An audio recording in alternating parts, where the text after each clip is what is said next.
ഇന്ന് വായിക്കുന്ന വിശുദ്ധ വേദപുസ്തക ഭാഗം ഉൽപ്പത്തി പുസ്തകം 12-ാം അധ്യായം 1 മുതൽ 20 വരെ. ഉൽപ്പത്തി പുസ്തകം 12-ാം അധ്യായം 1 മുതൽ 20 വരെ. യഹോവ അബ്രഹാമിനോട് അരുളിച്ചതെന്തെന്നാൽ, നീ നിന്റെ ദേശത്തെയും ചാർച്ചക്കാരെയും പിതൃഭവനത്തെയും വിട്ടു പുറപ്പെട്ട് ഞാൻ നിന്നെ കാണിപ്പാനിരിക്കുന്ന ദേശത്തേക്ക് പോകാം. ഞാൻ നിന്നെ വലിയൊരു ജാതിയാക്കും, നിന്നെ അനുഗ്രഹിച്ച് നിന്റെ പേർ വലുതാക്കും. നീ ഒരു അനുഗ്രഹമായിരിക്കും. നിന്നെ അനുഗ്രഹിക്കുന്നവരെ നീ അനുഗ്രഹിക്കും, നിന്നെ ശപിക്കുന്നവരെ ഞാൻ ശപിക്കും.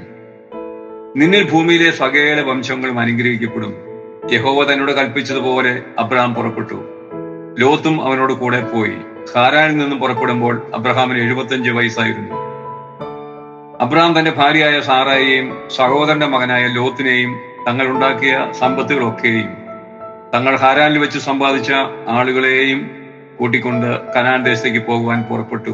കനാൻ ദേശത്തെത്തി അബ്രഹാം ശേഖം എന്ന സ്ഥലം വരെയും ഏലോൻ മോരെ വരെയും ദേശത്തൂടെ സഞ്ചരിച്ചു. അന്ന് കനാന്യർ ദേശത്ത് പാർത്തിരുന്നു. യഹോവ അബ്രഹാമിന് പ്രത്യക്ഷനായി, നിന്റെ സന്തതിക്കായി ദേശം കൊടുക്കുമെന്ന് അരുളി ചെയ്തു. തനിക്ക് പ്രത്യക്ഷനായ യഹോവയ്ക്ക് അവൻ അവിടെ ഒരു യാഗപീഠം പണിതു. അവൻ അവിടെ നിന്ന് ബേഥേലിന് കിഴക്കുള്ള മലയ്ക്ക് പുറപ്പെട്ടു.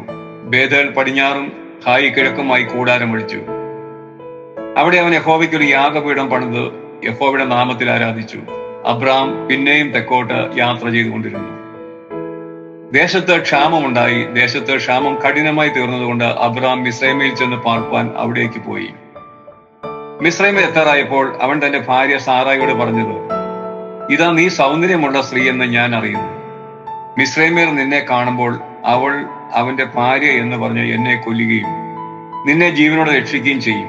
നീ എന്റെ സഹോദരി എന്ന് പറയണം. എന്നാൽ നിന്റെ നിമിത്തം എനിക്ക് നന്മ വരികയും ഞാൻ ജീവിച്ചിരിക്കുകയും ചെയ്യും. അങ്ങനെ അബ്രഹാം മിസ്രൈമിൽ എത്തിയപ്പോൾ സ്ത്രീ അതിസുന്ദരി എന്ന മിസ്രൈമ്യർ കണ്ടു. ഫറവോന്റെ പ്രഭുക്കന്മാരും അവളെ കണ്ടു. ഫറവോന്റെ മുമ്പാകെ അവളെ പ്രശംസിച്ചു. സ്ത്രീ ഫറവോന്റെ അരമനയിൽ പോകേണ്ടി വന്നു. അവളുടെ നിമിത്തം അവൻ അബ്രഹാമിന് നന്മ ചെയ്തു. അവന് ആടുമാടുകളും ആൺകഴുതുകളും ദാസന്മാരും ദാസിമാരും പെൺകഴുതുകളും ഒട്ടകങ്ങളും ഉണ്ടായിരുന്നു. അബ്രഹാമിന്റെ ഭാര്യയായ സാറായി നിമിത്തം യഹോവ ഫറവോനെ അവന്റെ കുടുംബത്തെയും അത്യന്തം ദണ്ഡിപ്പിച്ചു. അപ്പോൾ ഫറവോൻ അബ്രഹാമിനെ വിളിച്ച്, നീ എന്നോട് ചെയ്തതെന്ത്? അവൾ നിന്റെ ഭാര്യ എന്ന് എന്നെ അറിയിക്കാത്തത് എന്ത്? അവൾ എന്റെ സഹോദരി എന്ന് എന്തിനു പറഞ്ഞു?